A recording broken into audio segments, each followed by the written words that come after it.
জয়পুরহাটের জলাতঙ্কের আতঙ্ক বিরাজ করছে, বিশেষ করে জয়পুরহাট এই 250 শয্যা বিশিষ্ট হাসপাতালে কিছুদিন থেকে লক্ষ্য করা গেছে যে প্রায় শত শত মানুষ এই জলাতঙ্কের আতঙ্কে চিকিৎসা নিতে আসেন এবং এখান এসে কিন্তু তারা ভ্যাকসিন গ্রহণ করছেন।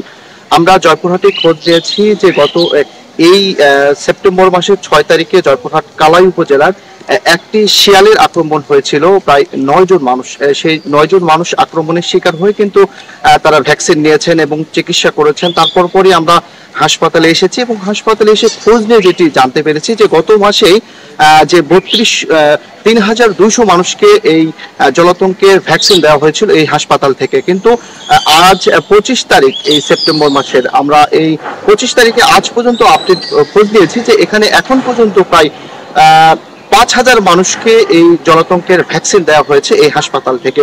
তারপর পরে কিন্তু এই জয়পুরহাটে একটি আতঙ্ক বিরাজ করছে, বিশেষ করে শেয়াল, কুকুর এবং বিড়ালের আঁচড় খেয়ে আক্রমণ হয়ে তারা কিন্তু এই হাসপাতালে এসে চিকিৎসা গ্রহণ করছেন। আমরা দেখতে পাচ্ছি যে সকাল থেকে কিন্তু মানুষ এই ভ্যাকসিন নেওয়ার জন্য আসছেন এই হাসপাতালে। শুধু হাসপাতালে এই জয়পুরহাটের মানুষজনই আসছেন না, তারা কিন্তু, আমরা এখানে এসে খোঁজ পেয়েছি জয়পুরহাটের পার্শ্ববর্তী যে জেলাগুলো রয়েছে, বিশেষ করে নওগাঁ, দিনাজপুর, তাদের সেই উপজেলাগুলো থেকে কিন্তু এখানে ভ্যাকসিন নিতে আসছেন।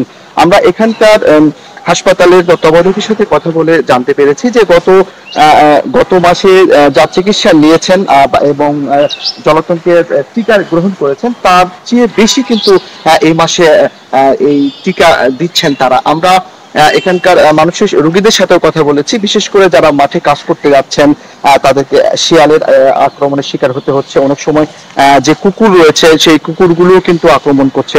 আর বিশেষ করে আরেকটি বিষয় আপনাদেরকে একটু জানিয়ে রাখি যে অনেক শখের বসে আদর করে যারা বিড়াল লালন পালন করছেন, সেই বিড়ালগুলো কিন্তু এই তাদের যারা লালন পালন করছেন তাদেরকে আঁচড় দিচ্ছেন এবং এই বিড়ালের আক্রমণের শিকার হয়েও কিন্তু অনেকেই কিন্তু এই হাসপাতালে এসে ভ্যাকসিন নিচ্ছেন, বিশেষ করে জলাতঙ্কের আতঙ্কের কারণে।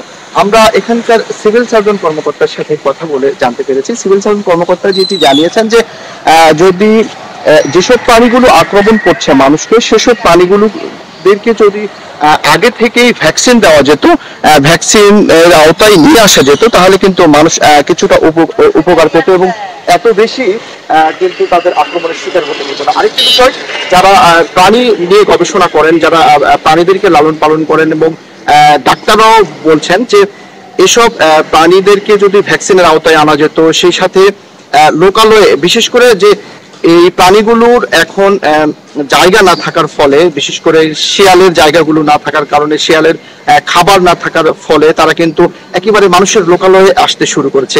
আর এই লোকালয়ে আসার পরপরই কিন্তু মানুষকে আক্রমণ করছে, আক্রমণের শিকার হচ্ছেন। তো সব মিলে যদি বলা যায় যে জয়পুরহাটে একটি এই যে টিকা নেওয়াকে কেন্দ্র করে আতঙ্ক বিরাজ করছে, বিশেষ করে এই সব যারা আক্রমণের শিকার হয়েছেন তারা কিন্তু বলছেন যদি প্রাণীদেরকে আগে থেকে ভ্যাকসিন দেওয়া যেত তাহলে কিন্তু কিছুটা রেহাই পেত এসব মানুষ।